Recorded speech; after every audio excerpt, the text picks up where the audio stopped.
Hi everybody, welcome to Caketastic Cakes. It's Jen and I'm going to show you today how to make this PJ Masks cake using cake dummies. And if you see me using any tools or supplies you could use, check the link in the description below. It should be able to help you out.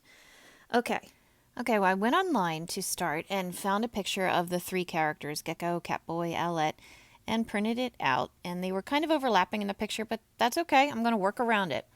So I'm starting with Catboy first. I cut out his picture.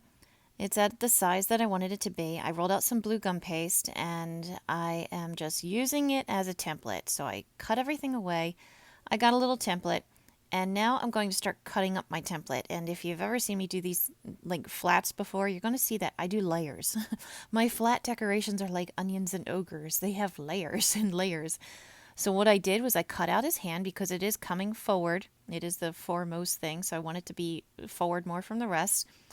And I cut out the hand, cut out another blue hand, and I'm putting it on top, kind of trimming off those extra fingers because I don't want them, and putting it right on top. So now it looks like it's coming forward. I'm going to do the same thing with this leg.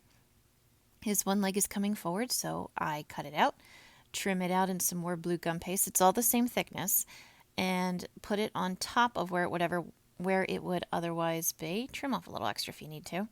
The things that are behind him, like that one hand, I press down with that tool there just to make it look recessed a little bit.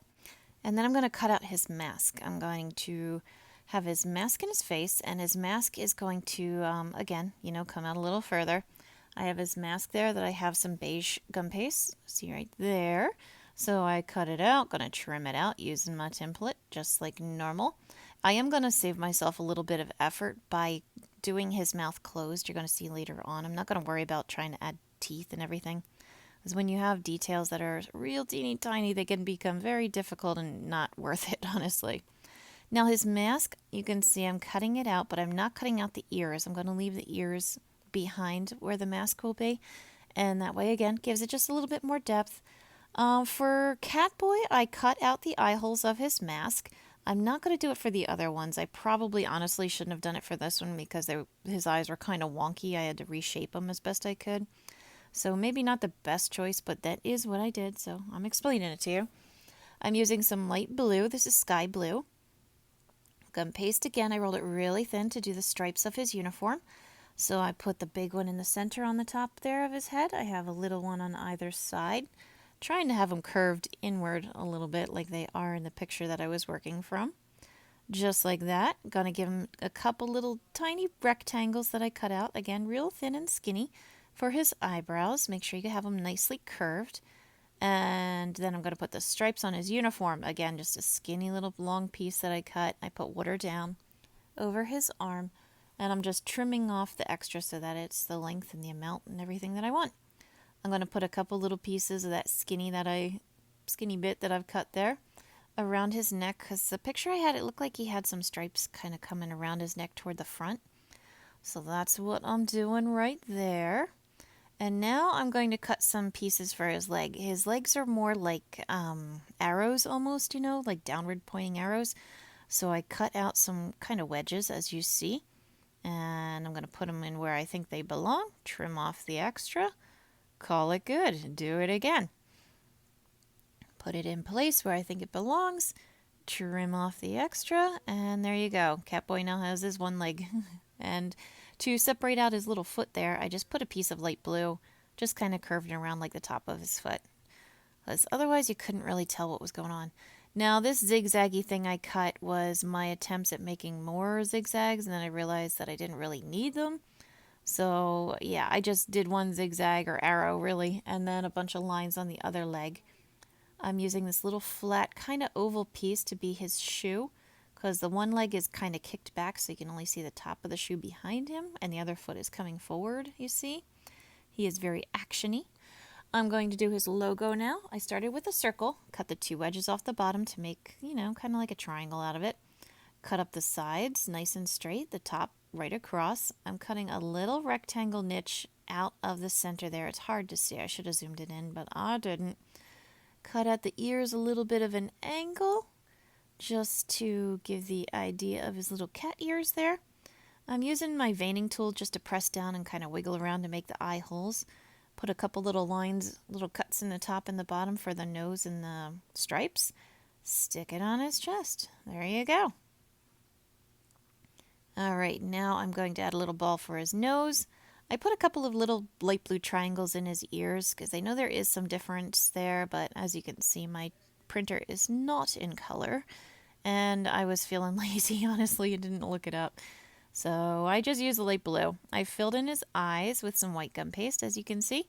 I gave him 2 blue eyes, little irises there, just balls of gum paste pressed down in the center. Their eyes or their irises, I should say, are small, so don't make them touch, or fill up a whole lot of the eyes. They're pretty small. I'm drawing on the mouth because I'm keeping it easier. Using a blue food coloring marker for this, I'm just drawing some lines on the hands, making the creases in the palms, separating out the joints a little, and then I'm going to move on to Owlette. Now, when I cut her out, I had included her wings. I'm cutting her wings away. I'm going to hang on to them, though. Don't get rid of those wings. I have some burgundy gum paste that I traced her out on top of, as you can see. And I'm going to use some rose-colored gum paste now for the wings that I'm going to trace out. So that's what I was saying. If you do cut out the wings, and separate them from the body, it makes it easier to do her body, but then you gotta make sure your wings are intact so you can put them back together just like that. See that? Lovely. Now she's got one set of her wings. Putting it on together with a little bit of water, and I'm having her sitting on a paper towel. I did it for the others as well. Same thing. It's just easier to move them around, and this way when it dries, it'll be nice and dried to each other and not dried to the counter. I did the same thing for the other side. I just cut out the wing. There's like a little bit of the one wing that shows between her legs, so I cut out a wedge there, kind of filling it in with the way her one leg is kicked to the side. And now, just like Catboy, I'm going to cut another layer out for her mask. I'm going to do her face next. So I got that beige color again, trimmed out her face, and these are smaller, so she's got like a tiny little face. I'm putting her mask on because I needed to know where the actual face goes, or the mouth part goes. So you can line it up just like that, and then when you're ready, you're going to put a couple little creases on the side of her Owlette mask on either side because it kind of like wraps around and tucks in a bit. Add some water, stick that mask in place. There you go. And now her mask does leave her head kind of exposed in the back, and so it is recessed. You see what I did there? I used my ball tool to mark out where her eyes are going to be. Her eyes are kind of more almond shaped, so I am going carefully with my small ball tool there just to kind of make them a little bit more oval than round. Fill them in with a little bit of gum paste. Take that white gum paste that I got there, put a little ball of the same burgundy color on top of each eye. Again, being careful not to fill in the eye too much. I'm adding her nose. Her nose kind of sits underneath her mask, whereas the other boys, it kind of sits on top. So just be careful when you add her nose. And this long piece here is going to be the trim that goes around her wings. So I rolled it out nice and thin, cut a real long piece. I rubbed the wet paintbrush along the back. That's what you saw me do there.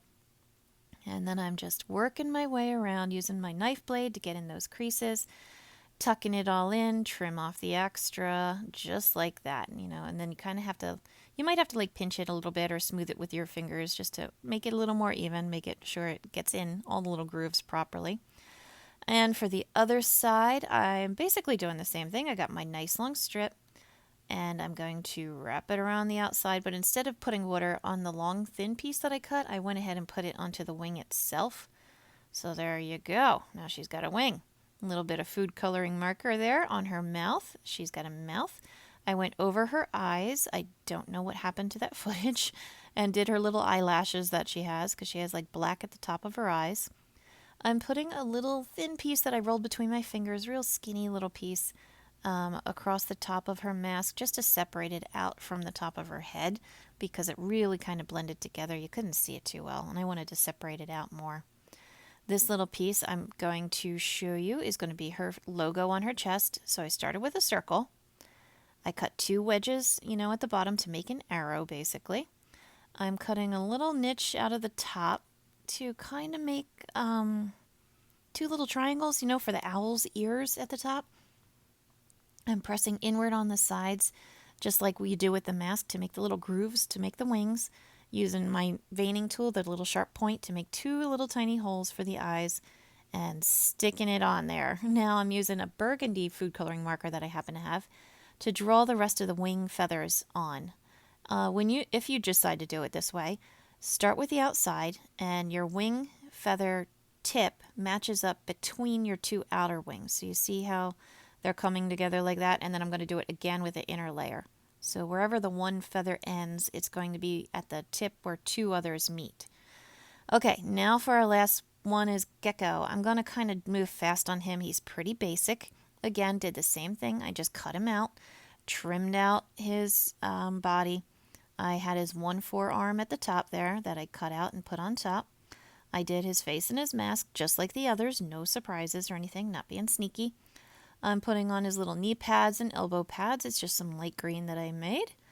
Just make sure you kind of follow the curve and watch, the angle of everything.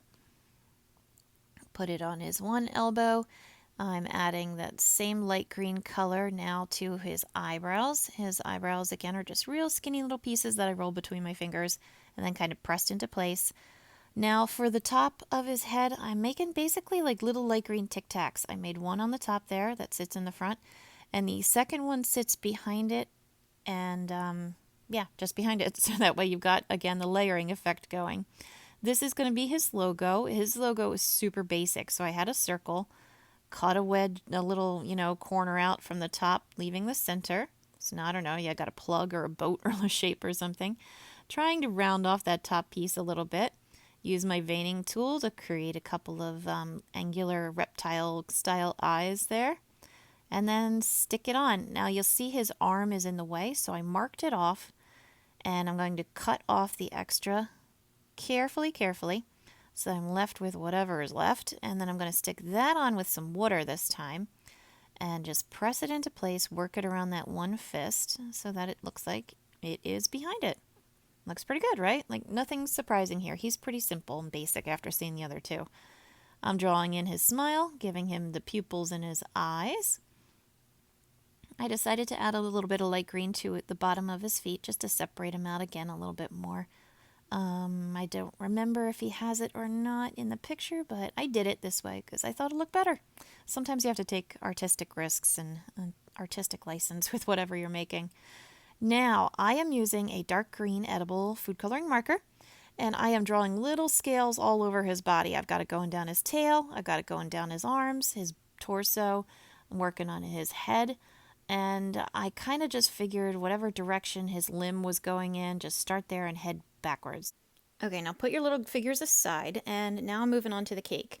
I am going to be making this out of cake dummies. I'm going to have another video, I think, that I'm going to put together about cake dummies and how to stack them and that kind of stuff. But for now, I'm just going to start here at the beginning. We'll say you have your cake, you roll out your fondant nice and thin, and then lay it over your cake, smooth down the sides, as you see me doing here. You kind of pull out the bottom, and then press it against the cake and kind of tuck as you go down. Once you have all your sides smoothed down nice and evenly so you don't get any wrinkles in it, or, as few as possible, because let's face it, we're all human. Cut the extra off, and then do it to their second tier. Just doing the same thing, but I'm going to, again, say that these are cake dummies. They're not actual cake. Otherwise, I'd be doing like a stacking system and everything. I'd have cake plates between them, but I don't. So anyway, okay, I'm moving on to the decorations again. Now, I've got our three little figures there. We got Owlette and Catboy and Gecko. I'm just using a lid to my Crisco container that I use to keep things from sticking to trace out a nice white circle in gum paste. You could use fondant for this, actually, because it's going on the side of the cake. So, yeah, whatever you want to do. If you want to do fondant or not, that's fine. What I'm doing here, though, before I stick it on, is I'm taking white food coloring on a flat brush. It's flat and long and thin. And I am flicking white food coloring all over the cake to make it all speckly. I'm trying to kind of make it look like stars, like it's a starry night. And so I noticed that if you go straight at the cake when you do your flicks, you're going to get nice round flicks. If you hit it at a side or at an angle, not straight on, you're going to end up with long pieces. So if you choose to do this, beware. All right, I stuck the moon on, as you can see. Now I put some water on the back of Catboy, press him into place. I'm not shy about it. I'm really getting my muscles into there, sticking that thing on there, because it was a little while between these two steps. So my Catboy, my Gecko, and my Owlette did dry. Sticking on Gecko, last but not least is Owlette. She really does stick over to the side a bit, so if I had it to do over again, I probably would have slid Catboy over a smidge. Maybe? I don't know. I still think it looks cute though, because there you go, leaping at you from the full moon. Now, a lot of cakes, if you just Google PJ Masks cakes, you're going to see little stars. People cut out stars and stick them all over. I was specifically told no stars. They didn't want fondant stars. So I have the speckles that I put on the cake. And now I'm adding small white candy beads, and I'm just kind of pressing them in as long as they'll stay. Some of them did roll away on me. Just kind of here and there to make it a little more interesting, honestly. Now for the name of the child, I'm doing Matt. I'm going to make the letters in the style of the characters. Now I've got 4 letters and 3 characters, but that's okay. I'll show you what I do. I'm going to start with Catboy's color, that nice kind of rich blue. I cut out a square, kind of made it into a rectangle, and I'm going to do my letter M. I wanted you to see how I do this. I crisscross the cuts at the bottom in order to make that perfect little wedge there. And then take that one bottom triangle and put it at the top, and it'll give you a nice even size cut. So if you do crisscross your cut at the bottom like I did, save that one little triangle. It'll make everything nice and even for you. Now to finish the look of this letter, to make it extra Catboy-ish, I am going to take some very light blue gum paste. Again, this is going on the side of the cake, so you could use fondant. This is what I prefer. It just, comes out a little cleaner looking, in my opinion. And I'm cutting out some little triangles, long little triangles, and adding them to it here and there, just in a symmetrical pattern to make his little Catboy stripes. And that's it. Very Catboy, very easy, right? The next letter I'm going to make is the A, and I'm going to make it Gecko style. So I'm using my letter M as my template to measure everything. I'm not worried about the sides. You saw at the top how it doesn't meet because my letter A is going to tuck in at the top. So the fact that it doesn't go all the way is no bother, no worry. Just cut yourself a letter A. I'm not using a template or anything. I'm just using my first letter to size everything else out. And so yeah, I cut it out, used a piece of straw that I have to make a circle in the center for the A. I'm adding a piece, you see I kind of made literally like a tic-tac shape there out of light green. I cut it in half. I'm putting 1/2 on the bottom so the flat is on the back and the curved is in the front. I'm going to take the other half, same way, so the flat is on the back, and stack it on top of each other kind of to the side, kind of skewed. So it looks like his fins, I guess, on the top. I'm using a straw that I had cut in half to make scales, and there you go. You got your A. This is a letter T. I don't think you guys need me to show you exactly how to make my letter T, but I did use the letter M again, so I knew what size it should be.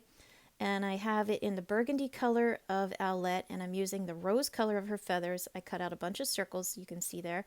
I'm pinching the one side to make it pointy, just to kind of represent her feathers. And I'm putting it down the inside of the letter T, kind of like her wings, how they are under her arms and kind of fan out a little. I'm going to make one more T, so I'm using black gum paste here. And I thought I was recording, my phone died, I'm sorry. It's just more of the white food coloring. I used the back of my paintbrush and just dotted around. I'm taking some white gum paste here. Cut a circle, cut a little crescent out of it to make a moon. So now I have a nighttime sky to go with my 3 superhero character letters. And when you put them on, because it is an even number word, Matt, you're going to put 2 on at the same time, or at least, space them so that it's centered between the 2 letters. Otherwise, your placement might be a little bit off. So once you get those 2 in place, stick your M on, stick your other letter on, and there you go. Now you've got Matt. You've got the name in cool style letters. You've got Gecko and Owlette and Catboy at the bottom, ready for action. You have a really cool cake. So I hope you found this video helpful. Please like and subscribe because I find that helpful. Check out my many other videos I got out there. And as always, thank you for watching Caketastic Cakes.